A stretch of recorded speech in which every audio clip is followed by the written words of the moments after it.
Welcome back to another episode of Offbeat Adventures. We're standing here on the grade of the former Grand Trunk Pacific Railway and later Canadian National Railways-Raith Subdivision. We are near to the community of Upsala, Ontario, and we are today standing on the west side of Numac Road. You can see the sign over there. So we're picking up right where we left off on a hike that we did last weekend. And what we're going to be doing today is we are going to be making our way a long way. According to the GPS, we've done 17.6 kilometers, so that means we have to do 17.6 kilometers that way. And we're going to be passing a bunch of stuff. We have six trestles actually. We have 6 trestles that we have to cross over. The bugs are starting to come out now. So 6 trestles, we're going to pass Max Station, quite a number of things to look at on this section. So let's get going here. We got our first point of interest coming up literally right there. So we were supposed to have done this hike last weekend. Unfortunately, Mother Nature didn't cooperate, and the section behind me we had to do on 2 separate days. We did part of it, and as I tried to do the video, it started to rain, and so we got rained out, and so unfortunately I had to come back and redo it. So today is the 25th of May. Again, I hoped I would have been wrapped up. You can see the leaves are starting to come out, which basically means we're at the end of hiking season. Because it makes it a lot more difficult to see things. Thankfully, it is a beautiful day. I was kind of a little perturbed this morning because it was bright and sunny. The clouds are starting to roll in. It was supposed to be, according to what weather forecast you looked at, it was supposed to be anywhere from a mix of sun and clouds to mostly cloudy to cloudy. Well, you can see it's very cloudy that way, but the way that we have to go, it's really clouded over a lot. But this morning when we were coming this way, lots of sun, and it messed up our pictures pretty good. Okay, so let me get my cheater notes out here, because you can see we have our first of 6 trestle crossings in front of us, and so this is, let's take a look at this. So this is trestle number 1. This is the Little Savanne River. The trestle here is approximately 45 feet long. And then I think I looked at the height when we went down there. I don't know, maybe I didn't look at the height. I think it's probably about 10 feet or so, maybe a little bit more. I don't know. When there were some other ones further back, when I looked at the GPS, I was like, that doesn't seem that, it seemed higher than it was. So maybe it's 10 feet or so. You can see we do have a milepost marker, which is very, very great because there is such a lack of milepost indicators on this line. So you can see 53.9. That is the mileage on the Graham subdivision. The original line would have been different. And so you can see this one's, you'll see the bottom parts aren't bad. It's the top parts that are all kind of mangled. You can see that they did try to do some work here. So this this grade was owned by a forest company after CN abandoned it, which we're going to talk about momentarily here. We're going to do our history lesson. And so it was owned by a forestry company, and then it was taken over 2018, 2019 by the company that owns it now, which is Wagner, which is a forest management company. So you do need a permit to go on here. I do have my permit. So I'm guessing this was done in the past when they were using it for logging. You can see a chunk has been taken out here. This side is in really, really rough shape. So what we're going to do is we're going to drop down and we're going to go take a look at something. And then while we were doing that, you can see there's a telegraph pole right over there. We actually made kind of an interesting little find.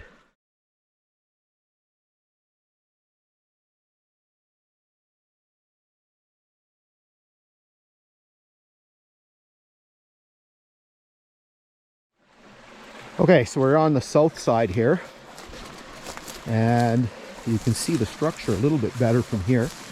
So we have 1, 2, 3, 4, 5 bents. Again, the bottom part of the bridge looks in great shape.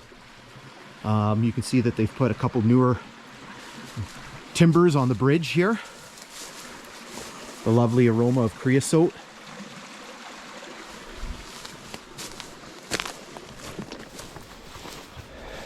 So this is the best we can do from here. We can get a little bit closer on that side, but it's nice when the sun goes behind the cloud because it evens everything out.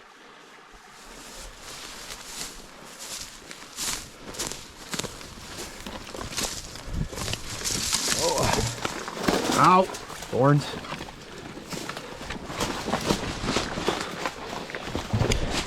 So here you can see some piles from the previous structure. You can see the milepost marker there, the 53.9. Okay, so let's go back up on the grade here, and I'm going to show you a neat little thing that I just found. All right, we came down to take a look at the trestle, and I made an amazing discovery here. I think this is the water tank here at Larson. I don't know what else this could be. I was just there, and as it was coming up, I'm like, what the heck is this? I saw these timbers, and you'll notice that there is this octagonal shape, which was synonymous with these water tanks. So just absolutely amazing. You can see that it's made out of wood. Luna, get out of there. I'm gonna keep the dog out of there. You can see that there's a pipe coming in. So there's a pipe coming in here to put water in here. And again, this octagonal shape. I'm guessing this has got to be the water tank here.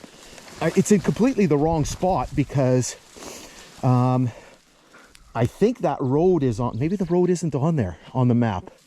And maybe the map's a little bit off, but this is something. This is the octagonal shape. This has got to be the water tank here, right? For the station, right? Because you're right beside the creek. You have the pipe coming in here. Again, you have the octagonal shape. I'm not sure what else this could be. We're pretty close to the grade here. Got some timbers here. This is amazing, but it's also quite dangerous too. Yeah, just completely blown away here. Unless this is something for the tank, right? This is some sort of reservoir or whatever for the tank. But again, it's got that very distinctive octagonal shape that we know the water tanks use, because we have a picture of one at Dona and we have a picture of one at Eva Lake, right? So we know that they had that kind of shape. So this, again, this is just amazing.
Okay, so let's start our history lesson right away here, because we got another trestle right up there.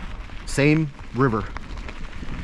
All right, so this line was constructed by Grand Trunk Pacific Railway Company between 1905 and 1908. It was going to be part of an effort by the Grand Trunk Company, which the Grand Trunk Company was one of the oldest railway companies in Canada, dating back to the 1850s. So it was going to be a part of an effort by them to construct a second transcontinental line. Now, the issue is that Grand Trunk wasn't particularly keen on sort of building this line kind of all by themselves, because it was going to be very difficult and it was going to be very expensive based on what had happened with the Canadian Pacific Railway a number of years before. So they were looking for some assistance from the Canadian government. So things went back and forth for a long time before the government and the Grand Trunk Company came up with an agreement. And so what they were going to do, was the Grand Trunk Company was going to build everything from Winnipeg to the west coast at Prince Rupert under the name Grand Trunk Pacific. And then the Canadian government was going to build everything Winnipeg to the east to New Brunswick under the name National Transcontinental. Again, construction began in 1905 on this section, as well as a section on the main line west of Winnipeg. Now, this was going to be a bit of an anomaly because this was a Grand Trunk line, but it actually connected to the NTR. And the whole purpose of this line was to give the network access to Lake Superior. And so again, construction started in 1905, completed in 1908. And when construction was completed, eventually they got the whole network running. Now, shortly after the network was completed, a big problem arose because, see, what was supposed to happen was the government was going to build the NTR, but the Grand Trunk Company was going to operate it. Well, when that happened, the Grand Trunk Company basically backed out of the agreement, and the reason why they did that was because they were already in financial difficulty from building their section. So now there was a problem because who was going to operate the eastern section of the network? So what happened was the Canadian government ended up forming their own company to operate the NTR, and that became known as Canadian Government Railways, and that came into effect in 1915. So in 1915, the name of this line changed because Canadian Government Railways leased this line from Grand Trunk because it connected to their side of the network. So originally this was the Lake Superior branch, or the Lake Superior division of Grand Trunk Pacific, and it became the Fort William and Raith subdivisions of Canadian Government Railways. And so it operated as such for a few years until the Canadian government decided to amalgamate, whatever you want to call it, the Canadian Government Railways with the bankrupt Canadian Northern Railway. And that merger, which was approved in late 1918 and took effect in 1919, created the Canadian National Railways. And so in January of 1919, the name of this line changed. It became the Fort William and Raith subdivisions of Canadian National Railway. Later that year, the name changed again. In October, it became the Canadian National Railways Lake Superior subdivision. Now, around the time this was all kind of happening, Canadian National was looking at consolidating its lines heading west out of what is now Thunder Bay because they had a whole bunch of duplication. So in 1922, this name of the line changed again. It became the Graham subdivision, which most people know the line as. And so eventually what happened was Canadian National began work on a bridge across the Matawan River. And the plan is that they were going to abandon the eastern 29 miles of this line. And then to get out here, the Graham subdivision and the Kashabawi subdivision would share trackage all the way up to a place called Conmee Junction. And then there, the two lines would split. The Kashabawi subdivision, which was originally Canadian Northern Line, would continue on its way to the west towards Atikokan, and this line would branch off, cross the river, and resume its original route. So in 1924, to facilitate the change, the line was renamed again. It was split into two, the Crest and the Graham subdivision. And then the following year, it was split into the Crest, the Raith, and the Quorn subdivisions. And in the spring of 1925, the Crest subdivision was abandoned. And so until 1931, it operated as the Raith and Quorn subdivisions. And in 1931, they put them back together as the Graham subdivision. And this line continued as the Graham subdivision until 1994, when it was abandoned by CN, and then the rails were picked up. Okay, so we've already done and said a lot. We're going to pause here because you can see we have another trestle crossing coming right up there, and then we're going to continue working our way west.